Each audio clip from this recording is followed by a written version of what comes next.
All right, guys, welcome back to another episode here at F-Line Garage, where I got my new LR4, well, new used LR4 that you probably saw in a preview, that this is what I'm going to be working on next. So I picked this up for cheap, real cheap. It's 2012, 124,000 miles. It runs on its own power. I got it onto the trailer all by itself, but it's in reduced power mode. It has a few other issues, which I'll get to in a second.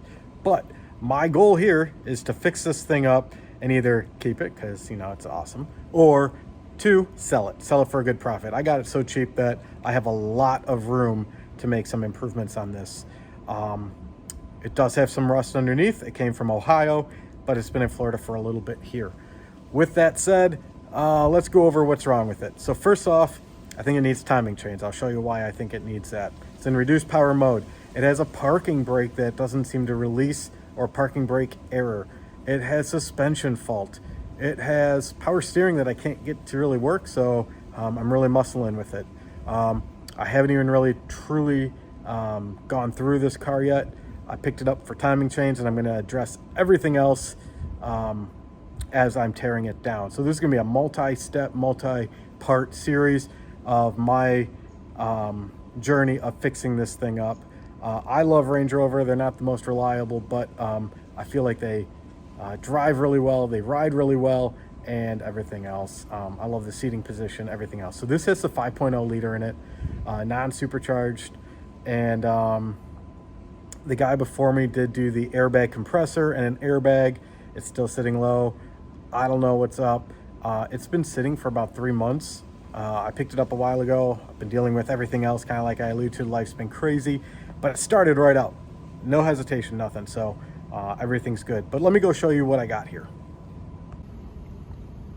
All right, so now we're in the engine, and here is the engine cover and oil fill. Now, when I went to look at this, holy cow, I can't get that off now, but when I went to look at this, wow, hold up. That was a little ridiculous to take off. I ended up getting channel locks. But if you can see down in here, you'll see the chain, right? Let's see if it'll focus. There's the chain down there. There's an oil pickup. And if you can see there seems to be a lot of tension. Yeah, it's not really showing well. What I'm trying to show you is that there seems to be a lot of movement in the chain where I don't feel like there should be. This leads me to feel like there is actually slack in the chain. With that, all this has to come off, radiator, all that good stuff. So, you know, it's easy. It's easy to do. How hard can it be? But yeah, I could kind of tell down in there that those were loose.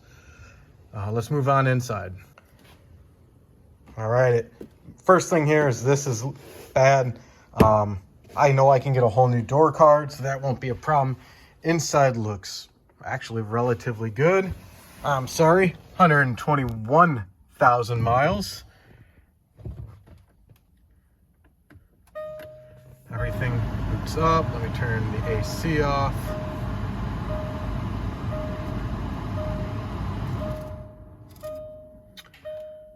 And as you can see, the parking brake is on. I'm out of fuel. Performance limited, all that good stuff.